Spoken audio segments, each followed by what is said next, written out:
The snow has melted and the sun is out, so I thought I would make a video about the most exciting and anticipated thing that I've done all winter, in my opinion.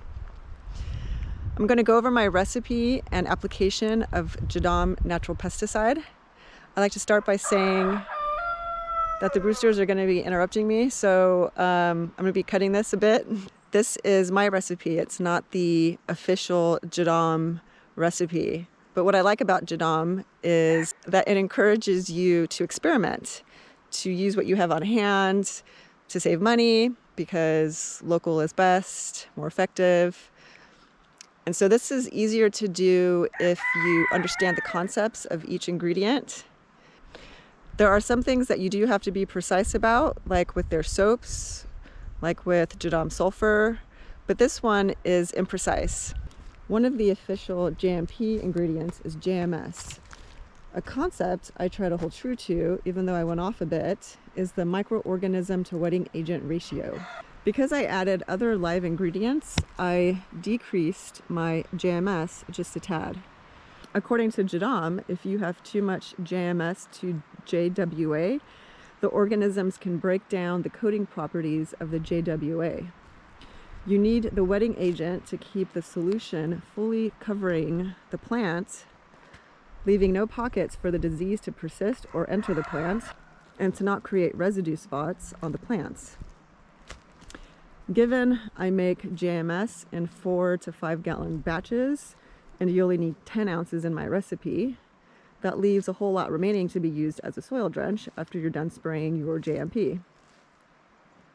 And because it's winter, and because I wanted as much microorganism diversity as possible, I made 2 buckets of JMS. One to brew outside in ambient temperature, which is actually not advised in the winter for a true optimally microbrewed JMS, and one brewing just inside my house. In the outside bucket, I figured I was multiplying cold-loving organisms, and in my house, the warm-loving ones. Now I'm going to pause for a sec because I'm going to use a bunch of KNF and JADAM acronyms. Most of the recipes for each acronym can be found on Chris Trump's YouTube channel. He doesn't have demonstrations for JHS or JWA, but both of those you'll find on my channel.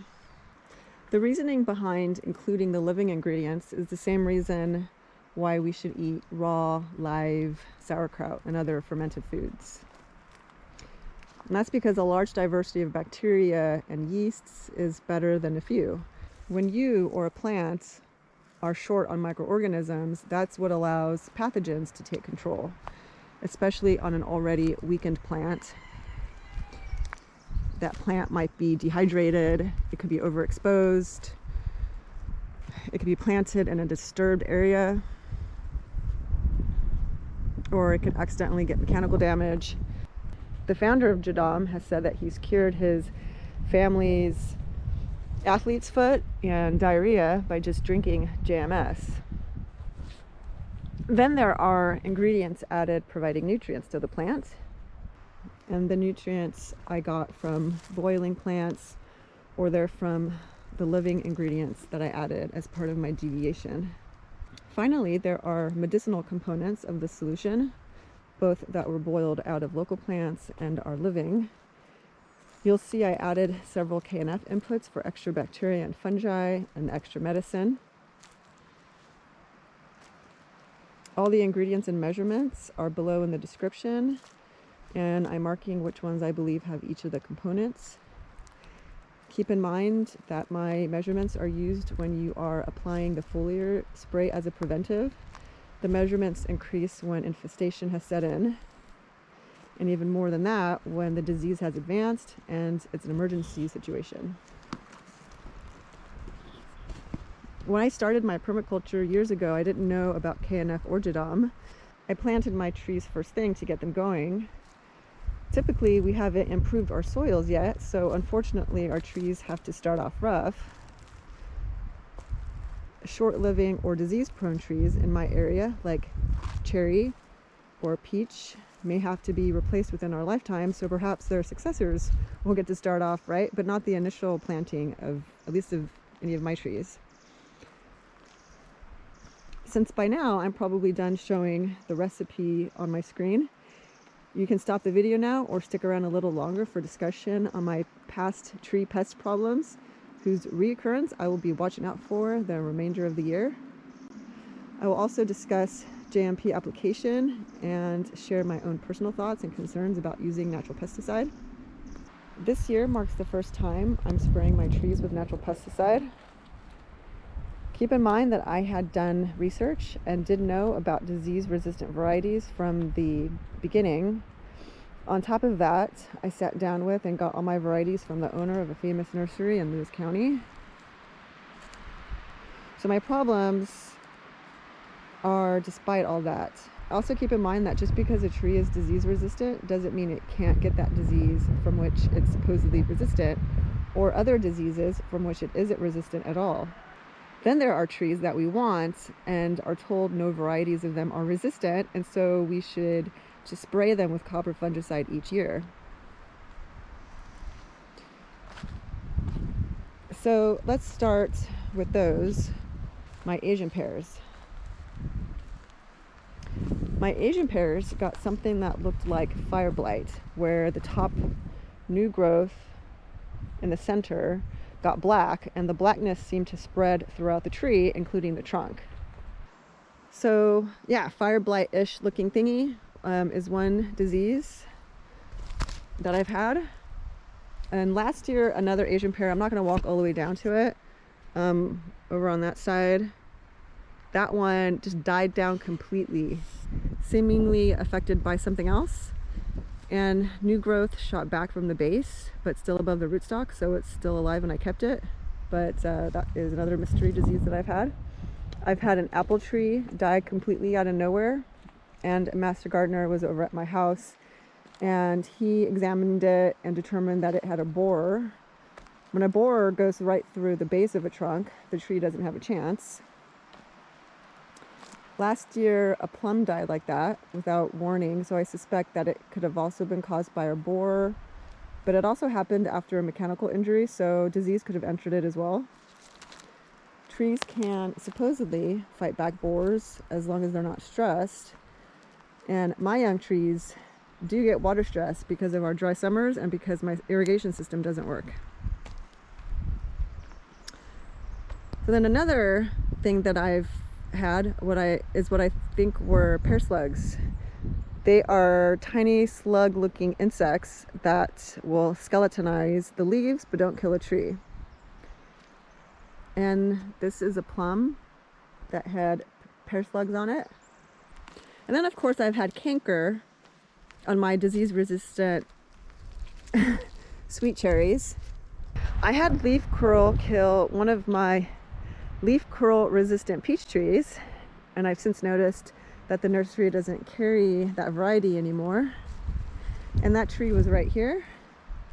So I replaced him with another variety that's more leaf curl resistant, but this one is actually not just resistant, this is leaf curl free, and it does get leaf curl, but I could tell that it handles it very well.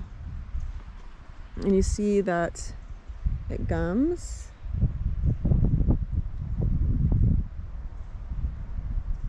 So when I first sprayed it, I noticed that the gumming just came off, and now they are reforming.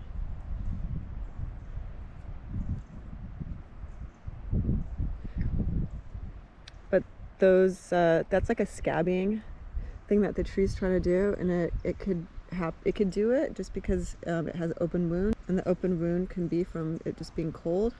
It could be because it has too much water and the water is trying to escape.